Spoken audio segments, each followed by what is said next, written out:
think what has been really helpful for me is to list the ways that a model is not. It's not a curriculum. It's not an LMS.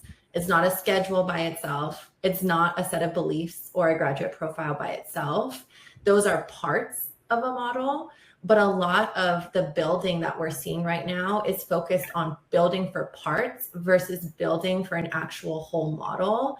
And so the AI native model is how all of those model elements are working together, and it is not going to be replacing a school model. It's going to expose whether or not you actually have a model.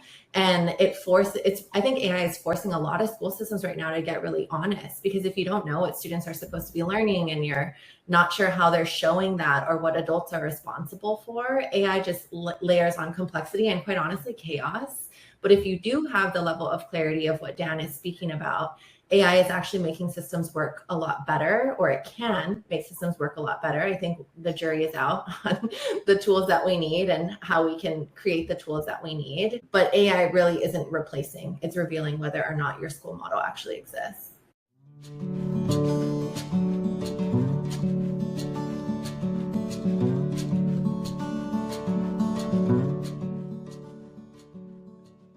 Hey, Michael. Hey, Diane. It is good to see you with some excitement for today's episode. Yeah, we have a real treat today. We've got two of my favorite educators in the world joining us for what I'm sure is going to be just a really interesting conversation. Well, and for years, as obviously I've learned about Summit from you, direct from you, and yet it's been nearly 3 years, I think, since you passed the baton, if math is still a thing. And I know from afar that the team continues to be among the most innovative schools in the country. And so I know that they continue to think about reinvention and, frankly, what does Summit need to look like? How can it get even better? All these questions for its learners. And so I'm incredibly excited to dig in and learn about what they're calling Summit 3.0 on today's show. I will say it's also interesting to have this conversation because we're sort of in our model geek out, if you will, at the moment, right? Where we're having this conversation. We've had the founders of Alpha School, Flourish, on, both of which are designed as AI native models. And for those who listened to those episodes, we sort of created a little bit of a side-by-side, if you will, where we said, hey, Summit is here as this baseline for a pre-AI model trying to do personalization or optimization of each kid's learning. And we explored what can you do in an AI native world? How can you design differently? But today, what's exciting, I think, is we're going to get to dig into what does it look like for an existing model with that orientation to become, quote unquote, if you will, AI native. And as you know, transformation and how organizations reinvent themselves, that's something I get really passionate about and excited. So I cannot wait to learn from the real life example in progress. Well, we've got the two perfect people for that conversation, Michael. And so let me introduce you to Katie Ching, who is the CEO of Summit Public Schools, where she was an extraordinary teacher and school and network leader for a decade before taking on that role. And so she brings this full spectrum of experience to this next phase. And Dan Eflin, who is the Senior Director of Innovation at Summit, where he was also an extraordinary teacher and school leader before taking on this new role of leading, for the second time in the history of Summit, the reinvention of the model. And so welcome, Dan and Katie. We're so happy that you're here with us and excited to talk to you about the work you're doing. Thank you. Thank you so much. I'm excited too. It's coming at this moment for Dan and I where we've been trying on a lot of language about where we've been, where we are today, and where we're going. So selfishly, this is a milestone for us. Well, and I get to feel like I'm jumping in on a team huddle of y'all. So Yeah. this will be fun on all Welcome, ends. Michael. Thank you.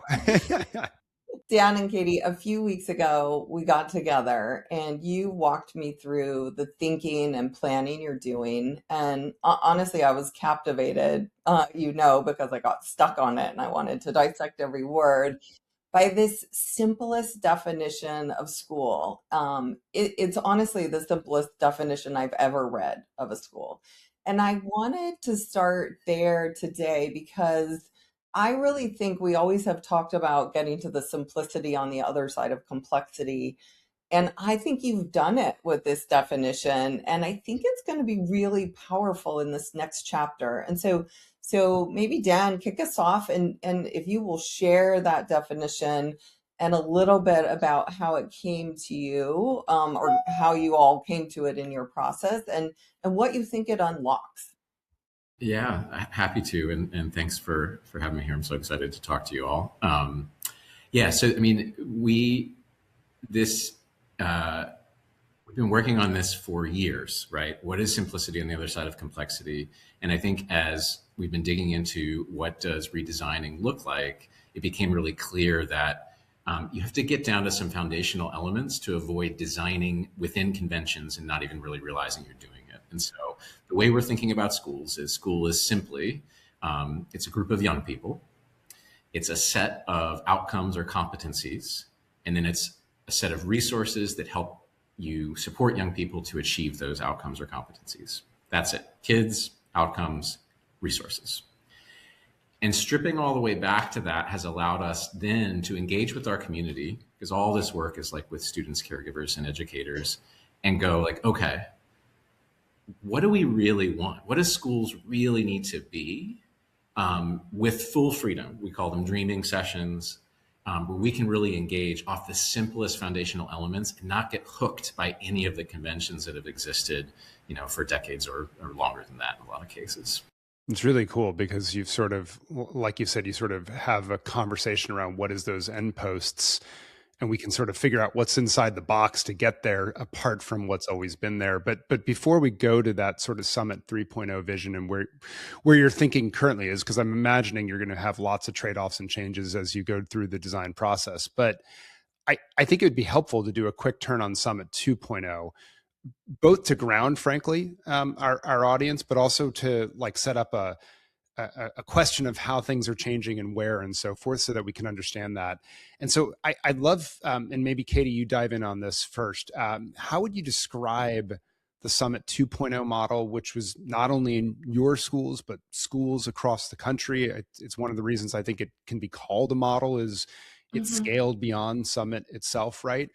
And as you think about that, the new model, what is it in the Summit 2.0 that you'd say, we really want to hold on to this? Or where are the things that you're saying, hey, actually, that's something we can leave behind or start to question whether we want to change that?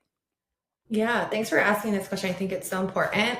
The reason why I keep smiling when you all say Summit 2.0 and 3.0 is because Dan and I actually got into it a couple weeks ago about if we wanted to use that language or not. And my issue with it was, I think it serves a purpose because, like to Diane's point, it is simplicity at the other end of complexity. And there is a danger in the simplification of the 2.0 and 3.0 because at Summit, we really think about innovation in two ways. One, just being innovation through refinement, which is the day-to-day tightening of the model elements that we're building on for these larger moments of innovation, which we call innovation for redesign. And so those are sort of the sector shifting, big model, what we call big M changes. But I'm going to use Summit 2.0 and 3.0 language today in shorthand. Thanks for doing it for the listeners, even if we... Yes. Yeah. And so Summit 2.0 really speaks to our personalization era at Summit, where we showed personalization doesn't need to be a luxury. And we did that by designing cohesive student and teacher experience. And it included model elements like mentoring and skills assessment and differentiation using real-time data, which we enabled through tech. And the tech that we co-built was called the Summit Learning Platform. For me, what I think was most remarkable about what we proved in Summit 2.0 is what you mentioned. It was scalable, and it did scale. And schools were able to implement and sustain the Summit model on public dollars, which was remarkable. And so we reached 100,000 students, 6,000 educators, 400 schools across 40 states. And we did it with district, charter, private, rural, suburban, and urban. It was completely shifting the field. And then we normalized mastery-based learning, personalized playlists, and skills and habits. in a way that now is the foundation and the baseline in so many places that we're now talking about building these AI native models on top of. And so to the second part of your question, which I'll kick off, and then Dan, I'm going to pass it to you to add on. We think about model elements and processes that we want to carry forward into Summit 3.0. In the process side, which is where I thrive, we were successful because we were leading from this intersection of the learning science, community engagement, and technology. And we centered teachers and students at every part of the design. And we've used those same design principles to continuously improve our model since Summit 2.0. For me, I feel like we're 4 years into Summit 3.0. And we've already gotten some really exciting data back about situating us as leaders in the field again around what we've built on top of the personalization. In last year, this is our most recent data, we saw that our Summit alumni have some of the highest post-graduation incomes and lowest debt loads as compared to other top performing charters. And this is the type of longitudinal outcome evidence we've been really longing for. And when you think back about how Dan just defined the system, what that data does for us is it grounds us in that we do have a really strong set of outcomes and competencies that are timeless. Our young people are now achieving them, and we're letting go of the old technology to create space for AI reimagined infrastructure that's going to help us to better allocate resources. And we think our biggest resource levers are people, technology, and time. So that's really how we're thinking about Summit 2.0, setting us up for Summit 3.0. Dan, did you want to jump in there and add some? Yeah. Yeah, I think I'll just I think, Katie and I were both teachers in Summit 2.0. Yeah. We were both school leaders in this. And so we have a lot of really direct connection to it. And the thing that really makes me think about is the learning platform is no longer in existence, but the elements of the model really deeply took root. Mentoring, mastery, what we called habits of success, I think we're calling durable skills in our world now, fine with it, whatever we want to call it. It's become ubiquitous. And I think it really helps. I think it really gives us a sense of a strong foundation of we've done this before. We've built a model that scaled and really stuck. It doesn't matter if the technology, stuck or not, because the technology is not the model. The tech model are these elements of how you support kids to master these outcomes with whatever available resources you have are. And so, I think there's a point of pride when we think about, what we're begrudgingly calling Summit 2.0.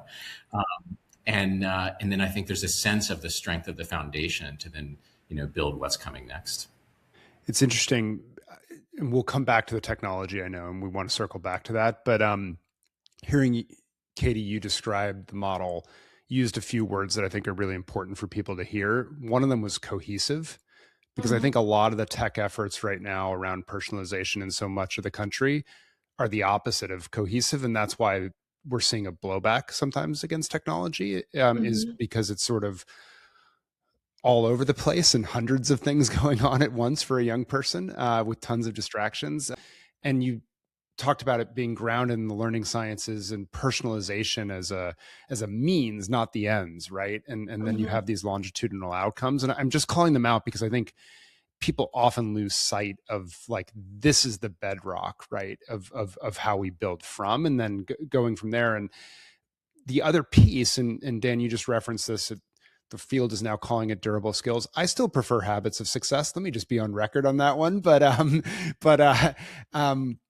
one of the things you all really did well around Summit 2.0 was have incredible clarity on the mission, what success looks like, such that you could measure in the way you just said, Katie, and I didn't know those stats. I mean, it's fascinating.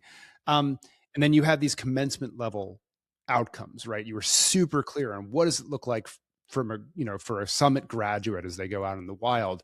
And it seems in some ways those commencement level outcomes have been precursors to the movement across states that we've seen in the portraits of a graduate. And I do think that there's some key differences. I'll hold my editorial back on what those are, more because I want your take on that.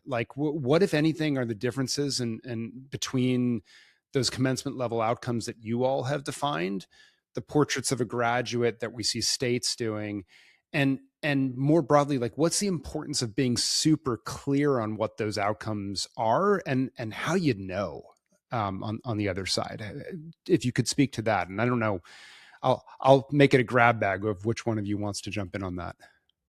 Dan, take it away. Awesome. Yeah, I mean, so our vision has been the same for 23 years. It's preparing young people for fulfilled life, really all people. We think of our staff as part of that too. And fulfilled life is, in some ways, again, simple. It is purposeful work, financial independence, strong community, strong relationships, and health.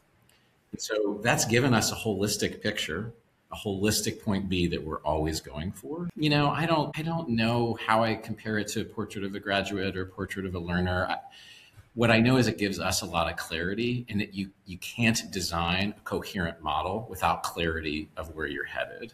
And that it's also really important that clarity is holistic and is not simply a set of academic outcomes. It is much broader than that. And that gives us a huge advantage in this work right now, because we're not spending a lot of time. We certainly talk to our community and affirm, you know, on a regular basis, is this still what people want? Is this still what our communities are after? And it is. And so we can move right to like, okay, how do we get there? To add on top of that is, I loved, Michael, what you called out around the language of a model. I think that at the operator level, and when I'm talking to other school leaders, this word is used in a lot of different ways. And I think what has been really helpful for me is to list the ways that a model is not. It's not a curriculum. It's not an LMS. It's not a schedule by itself. It's not a set of beliefs or a graduate profile by itself. Those are parts of a model, but a lot of the building that we're seeing right now is focused on building for parts versus building for an actual whole model. And so the AI native model is how all of those model elements are working together, and it is not going to be replacing a school model. It's going to expose whether or not you actually have a model. And I think AI is forcing a lot of school systems right now to get really honest, because if you don't know what students are supposed to be learning and you're not sure how they're showing that or what adults are responsible for, AI just layers on complexity and, quite honestly, chaos. But if you do have the level of clarity of what Dan is speaking about, AI is actually making systems work a lot better, or it can make systems work a lot better. I think the jury is out on the tools that we need and how we can create the tools that we need. But AI really isn't replacing, it's revealing whether or not your school model actually exists.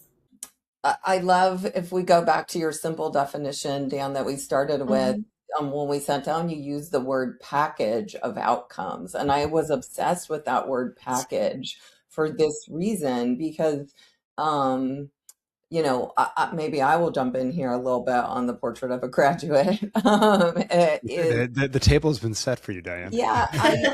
And one of our, you know, Summit's longtime beloved board chair, board member, who honestly is one of the most forward-thinking, I think, philanthropists, who launched a scholarship for Summit graduates going into pathways years ago, like ahead of the curve. You know, sent us a note the other day with a real critique of Portraits of a Graduate. He was sort of reading about them and was just very, you know, like, what are these people thinking? And I think what he was responding to was a lot of the Portraits of the Graduate like feel very checkboxy and compliance oriented versus this sort of holistic. And I know that's not the way they were intended. They all have good intentions behind them, but the way they have been, you know, sort of brought to life and then communicated and then implemented are what Katie, I think, is speaking to, not as a model, but as like these individual components that don't have a coherence about how they're actually, you know, organized, you know, an organized set of resources to achieve those package of outcomes, if you will. And so I think that, you know, what you all just described is at the core of, you know, your success going forward and what an advantage you have. And it really speaks honestly to the durability that you're carrying all of that forward in this next phase, that being, you know, living a life of well-being, it actually hasn't changed, right? The elements of that haven't changed, and that's what you're equipping young people for. So, in a recent episode, Michael and I had a conversation, just the two of us, which was super fun, and we were dissecting a way of thinking about school models in three buckets. And I know you are both familiar with this framework, which is essentially that, model one um, will use AI to make sort of the existing industrial model school more efficient and better. Model two will stretch the bounds of that industrial model school with integrated AI. And model three will be AI native, essentially built from the ground up with AI capabilities that are assumed to be at the core. And, as you think about where you're now going with Summit 3.0, how do you view it in the context of this framework? And, what does AI make possible that wasn't possible in 2.0 because it was designed pre-AI? Love this question, and I did listen to that episode. So I'll start with the model part, and then I really want to get into what AI makes possible and kind of what it pushes us to do. So I love reading like Learner Studio's Three Horizons model. I love Bob Hughes' paper on the three models. I find that stuff really, really important for like evaluating what exists, and really valuable for visioning and for getting into this place of like what really is possible. And I think, and that's really useful.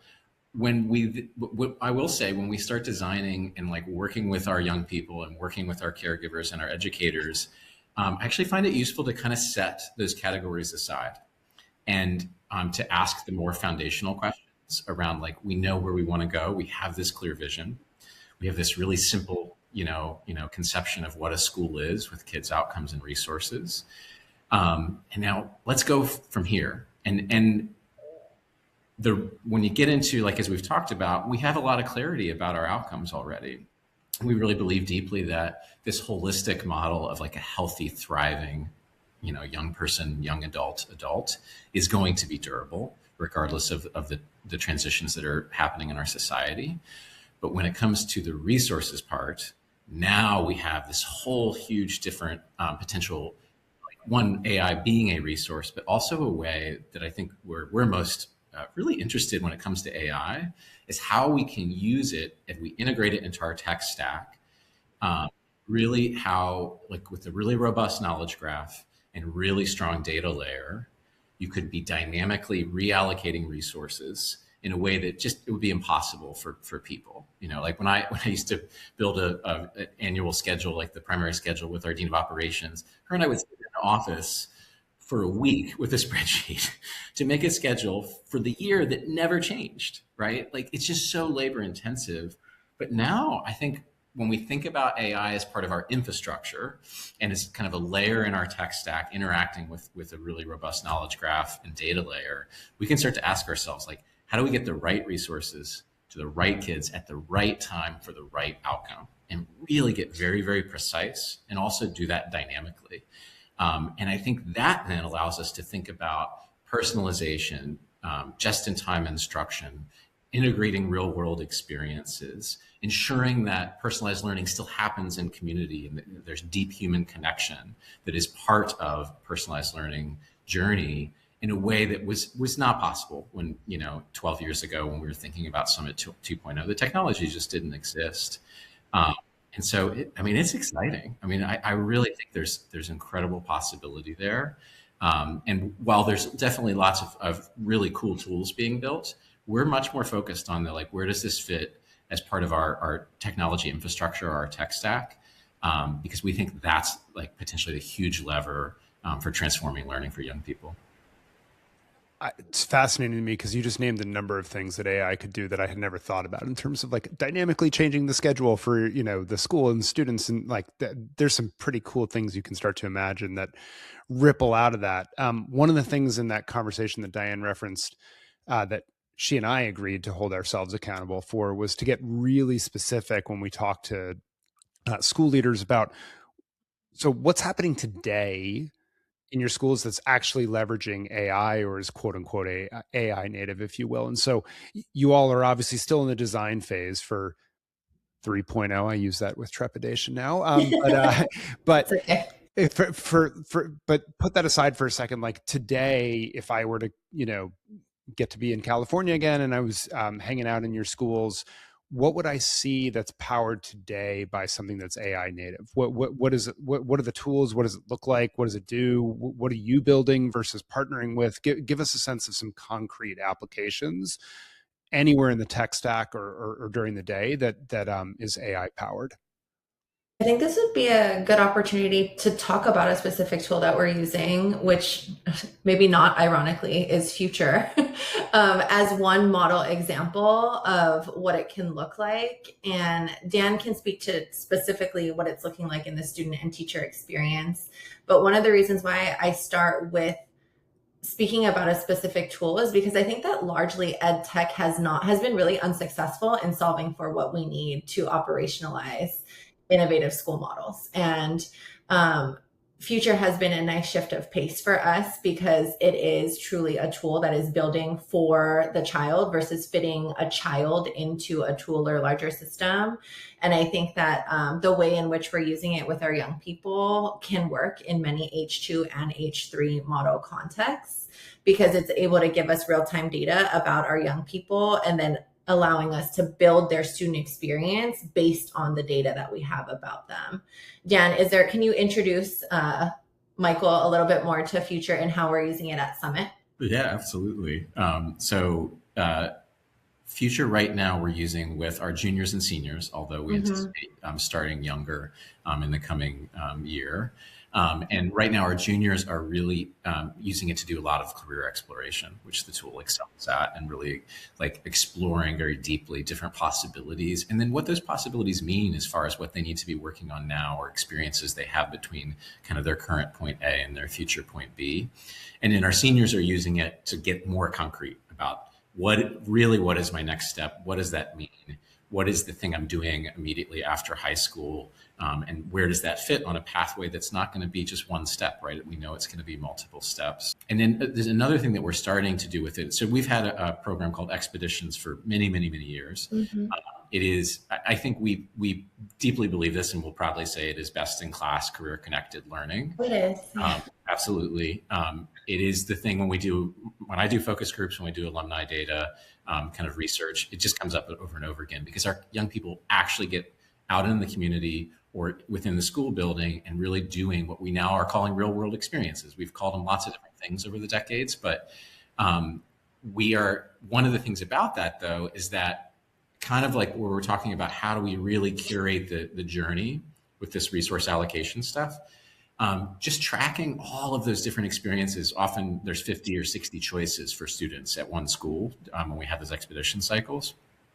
We're now pulling those experiences onto the Future platform so we can really start to map what students have been doing, what they haven't been doing, maybe what they should be doing. And then their mentor can take an even more engaged kind of role in coaching them through that pathway.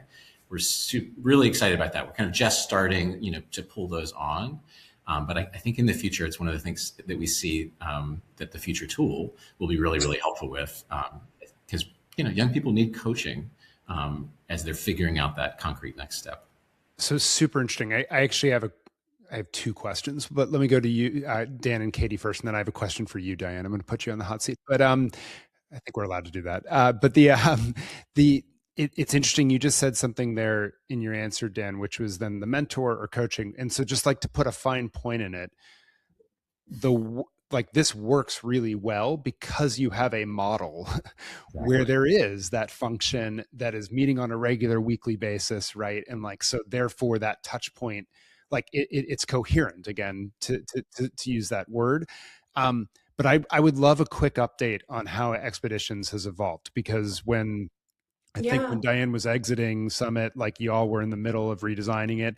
And I'll be super honest, even though she and I talk basically weekly, I don't actually know the new version of Expeditions. And so I still have a slide in my talk about Summit that says, every 8 weeks or whatever, you go off for 2 weeks. And you all should update us on what's the current state of Expeditions at Summit.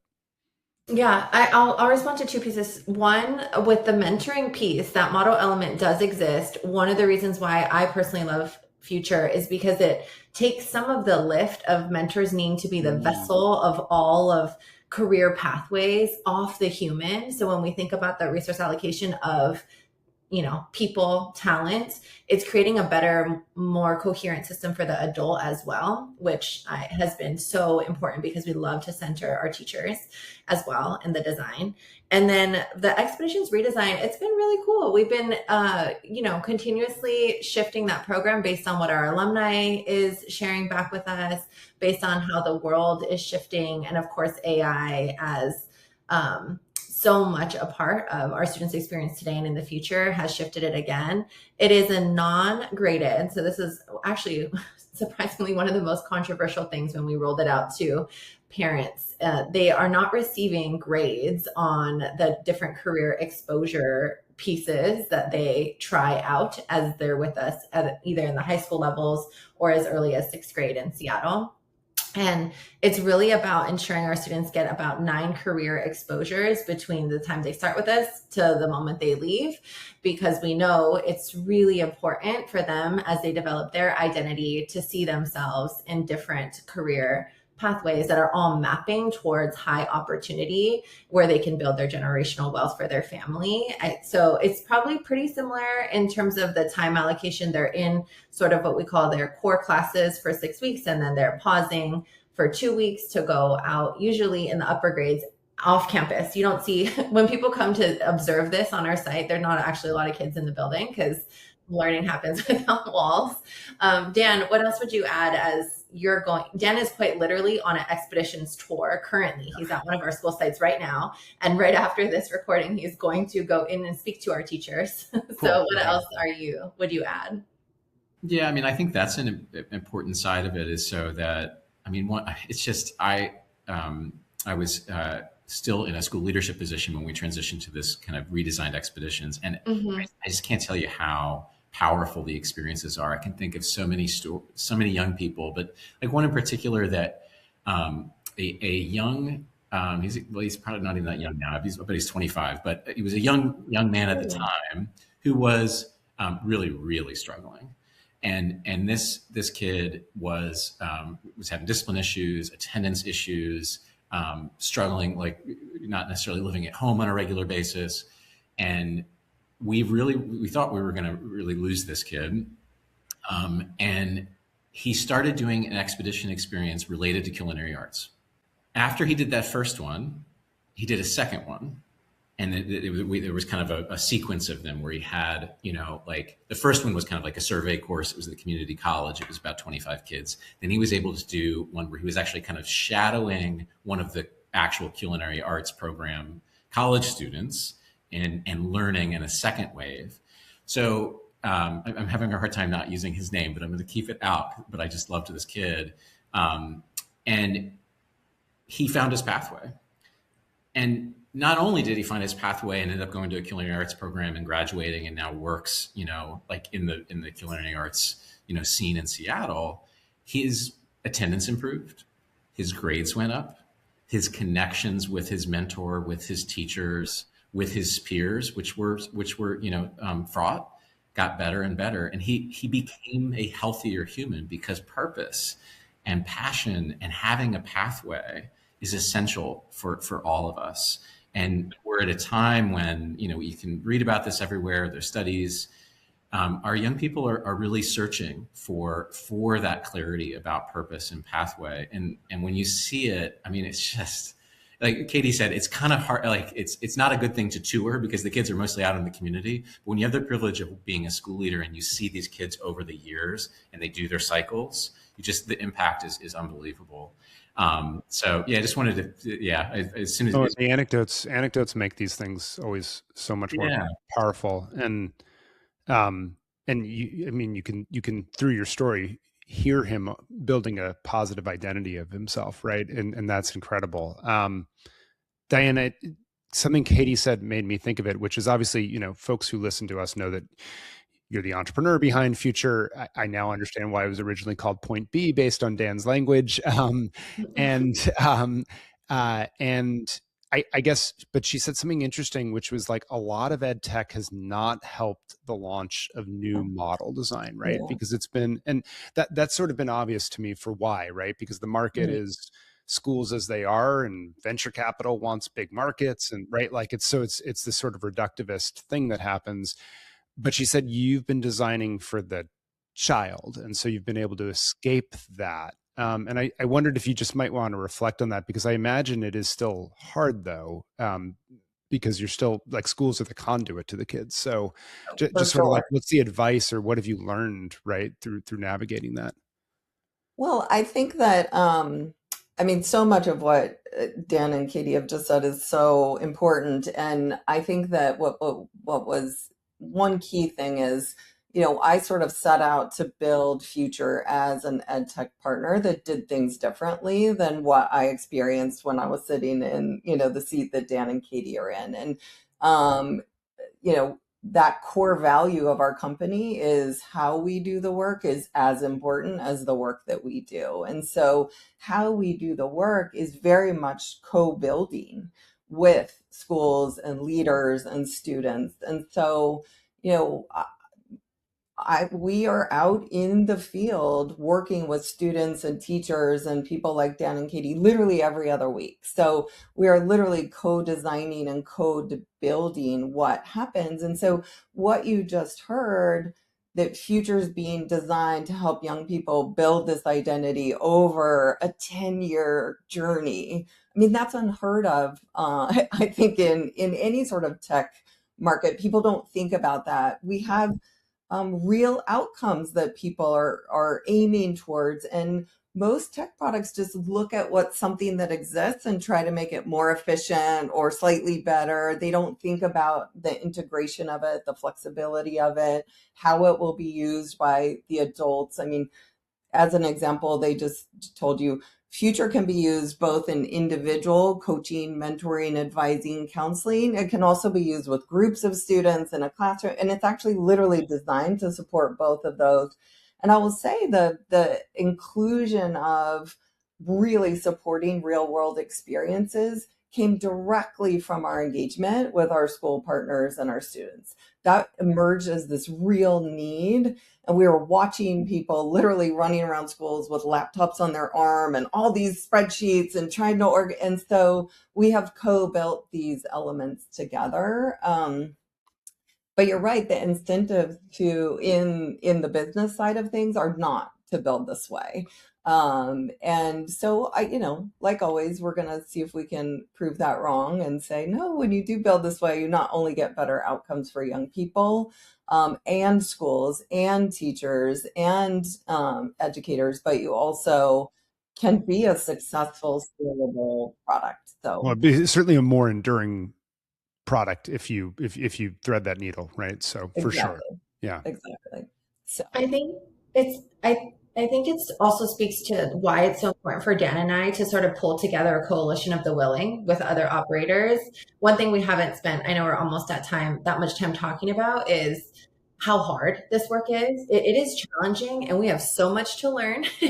We are not perfect. We are learning every single day. We are constantly seeking out other school systems that have similar visions for education, and we're trying to learn from them. We're trying to get out onto their campuses and be in community with them, because we know that if we want to build something that's enduring and lasting and maximizing impact on the number of students in our country, or even globally, we have to build for the students of Summit as well as all students. And I think that that's what's most important for me as I set out to lead some of this work, is if it only works at Summit, it's not good enough.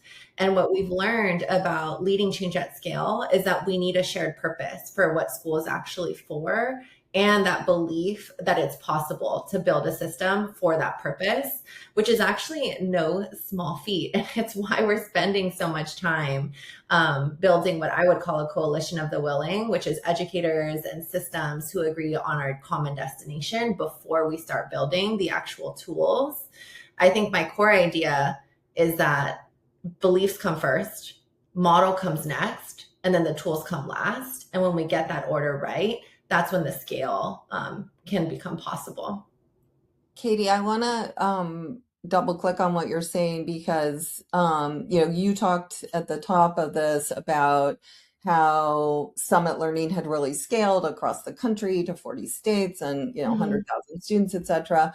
But Dan, you also said the technology, the Summit Learning platform was not the model. It is not the model. And the model has really taken root even as that particular piece of technology has gone away. That said, I do know that you both believe deeply that having an aligned core technology that is the infrastructure that sort of, I think, Dan, you use the word guardrails, like puts up the guardrails and the support for the model is profound. And I know that you're in conversation with other folks who've done Summit Learning who it's taken root for them as well, but are having a hard time really keeping that model intact. And so talk about sort of the need for that infrastructure, the role that it plays, and what you think it might look like in 3.0. And Katie, you just said it. No one's going to build technological infrastructure for a single school or a single school system. And so there has to be this coalition. We have to create the market. Yeah. And so talk about that, because the market generally is not very coherent. And as I sit on the other side, it can be really confusing and hard. So talk about how you guys are thinking about that. Yeah. I think this is something we've started to be spending more and more of our time on as we've gotten clearer in the work with our students and caregivers and educators this fall. And we've gotten clearer about where we're going. There is this need, which is the technology is not the model, but it is, there's a reason we talk about time, talent, and technology as the big levers with resources. It is a huge enabler. And I think the possibilities with AI as part of that technology infrastructure make it an even stronger enabler. So I've already talked about like the idea of like dynamically reallocating resources, which is, I think I love in a conversation to educators here, because I think sometimes it's not the like the shiniest thing to talk about, but we know that getting kids the right thing at the right time in the right sequence is often the difference between learning and not learning, between progress and not progress, and between finding that pathway and not finding it. And so at a high level, when we're thinking about that infrastructure, we need to make sure that like we have a really rich amount of data. And there's a lot of work to be done there. Our school systems historically have not put data together in ways where you can create what like a technology person would call the data lake, in a way where you can really access that as you need it. And then the next element, is going to be a really robust, knowledge graph that is not just academic standards. It's got to be much broader than that. And then of course, the way the AI would then interact with that to allocate and think about your resources. And I'll share too, like when we think about resources, I generally think of everything as a resource. My time is a resource, Katie's time is a resource, our educators' time is a resource, curriculum is a resource, YouTube is a resource. Anything that can help a young person move towards those outcomes, we think of as a resource, and how can we constantly repackage those and get them in the right order while holding on to the vision. Because I think there's a version of personalized learning that I would call like individualized learning. That's not what we're talking about. I believe this has to happen deeply in community and with really strong relationships and human connection. And so the personalized learning then is actually more complex when you're committed to maintaining community and relationships, because you've got to figure out configurations of young people and not just put everybody, separately on a computer and then they have a particular pathway. And that's what we're seeing. We're seeing people just sprint towards an outcome without doing the diligence. And I think that it's resulting in a lot of binary. You're either tech forward or you're human centered. And there is a way to bring that together and build a model that's doing both. And that's what we're setting out to do. Yeah. There's another binary too that we haven't talked about, but we should stamp here, which is this binary of like real world readiness or academic foundations. And that we have these camps and like we're all about academics and we're all about the real world. And when you talk to students and caregivers and educators No one thinks it should be an either or. That's the scarcity mindset we're often in, an area that we engage in educators, and we're deeply committed that our young people will be prepared with college-ready academic foundations and real-world readiness, which means for us, habits of success, communication, collaboration, all of executive functioning. That is part sense of purpose. Yeah. Mm-hmm. Well, and as Dan, your story of that student showed, the sense of purpose, which is connected to what my life will look like in the future, really is what drives everything for a young person, right? It's how they're forming their identity as they build that vision. It's what motivates them to stick to the hard work every single day on this journey to get where they're going. And so, yeah, I think that, I think what you're up to is really critical. I hope that a lot of schools and systems engage with you to create this demand in the market for this type of infrastructure, dare we say, Summit Learning Platform 3.0 as well. Because I think that it's hard to conceive of a post AI model that doesn't have that real infrastructure. And I know you all haven't seen it or found it yet, but continue to make strides in bringing it to life. This season of Class Disrupted is sponsored by Learner Studio, a nonprofit motivated by one question: what will young people need to be inspired and prepared to flourish in the age of AI, as individuals, in careers, and for civil thriving? Learner Studio is sponsoring this season on AI in education because in this critical moment, we need more than just hype. We need authentic conversations asking the right questions from a place of real curiosity and learning. You can learn more about Learner Studio's mission and the innovators who inspire them at www.learnerstudio.org. So a good place, maybe, Diane, to wrap up. Should we pivot to our before we let you off the hook section? Katie, Dan, we have a tradition here where we talk about something we've been reading, writing, watching, listening, whatever it is. Not writing, listening to. And eventually I'll get my verbs correct. But and then so just often we try to keep it outside work, but we often fail. So Katie, you want to go first, and then Dan, we want to hear what's been on your playlist or bedside table, and then Diane and I will wrap it up. Yeah, sounds great. I taught my 7-year-old what it means to brain rot. I don't know if you've heard that term, but where you just sit on the couch and just kind of watch nothing for hours and hours. And we did do a Spider-Man and Avengers binge this past weekend. So that is something I have been watching a lot of.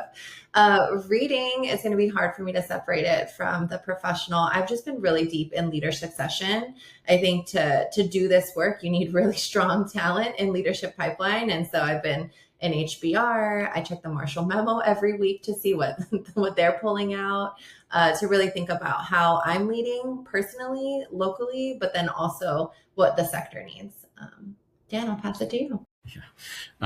Similarly, like the kind of first answer on my mind is just this fire hose of like white papers and podcasts about education and AI. And then he screenshots them and sends them to the whole team. Drive everyone nuts with them. But I do have maybe a more fun one on the personal side. I've been kind of finally reading the Foundation series, the Isaac Asimov kind of classic sci-fi. It's honestly about connection for me. My siblings are sci-fi readers, and I'm very late to the party. And then my father is retired now, and one of his it seems like main activities as a retiree is to reread everything Asimov ever wrote multiple times. Oh. And so he, for Christmas this year, I got a stack of these really great half-price books, paperbacks of all the Foundation novels, and I'm starting to work through them. And we have a text thread about them, and it's a wonderful story. It's very complex, and it certainly does also make me think a little bit about the future of our world and AI and what where young people fit in that. But it's also just been a really fun way to connect with the family. That's cool. Wow. What about you, Diane? Well, picking up on that. So first of all, apparently this is not going to be a like novel recommendation because this Apple TV series, I guess, is the most watched at this point. But we watched Pluribus, which was created by Vince Gilligan, who, yes, Breaking Bad, yes, Better Call Saul. I didn't watch either of those, but I was a huge X-Files fan in Back the in day. the day. Okay. He was, Yes. and so there is very much some X-Files feel here in Pluribus. But to what Dan said, and I think Foundation is related, I just find this series to be so provocative in the questions that it's bringing up and sort of the contemplation of where we're going as a society and how the choices we're making each day might affect that and what we actually want. And I told you I would report back, Michael. I did finish Ian McEwan's novel that I promoted even Yeah, before. you cheated. Yeah, yeah. Yeah, but it was everything I expected and more. It was just extraordinary. And I did both of those over the holiday. And I will tell you, I feel like I'm sort of in surround sound right now of asking these big existential questions, along with everything from what's happening in the news on a day-to-day basis to all the work in AI. So, but I would highly recommend it. Super provocative and interesting. Perfect. And crazy. Like you never know what's going to happen next. That's Just fun when you can't predict any it, of right? it coming. Yeah. Yeah, yeah. I was going to say, so the brain rot theme that you brought up, Katie, was, I mean, we talk about it all the time with our 11-year-olds here at home, but this is not where I was going to go at all with this, but one of my kids said made me think of the Animaniacs theme song, if you all remember that cartoon from back in the day.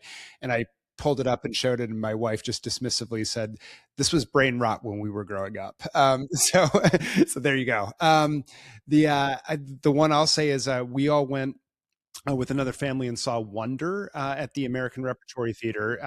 Many people may know the book Wonder, which follows the story of Augie Pullman, a 10-year-old who has Treacher Collins syndrome that presents as disfiguration of the face and sort of how going into a school environment for the first time and all the things that it does. And there's a movie about it as well, but now there is a musical too. And Diane, you will not be surprised. I was crying from the opening number and I kept it up to the whole thing. So I was true to form.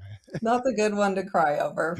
It was good. I represented well, but it was fantastic. We'll see if it makes the jump from sort of off Broadway to something bigger, but until then, if you're in the Cambridge area, definitely check it out. And for all of you, just huge thanks, Katie, Dan, for joining us, getting us to have a peek under the cover of what's coming next at Summit and the broader, as usual, you all are thinking about the broader ecosystem as well, which I admire so much about the work you all do at Summit. It's not just our model, but how does our model spur this greater change across education? So huge thanks for joining us, and for all of you listening. Keep the questions, comments coming. Diane and I feed off them, and we really appreciate all of you. We'll see you next time on Class Disrupted.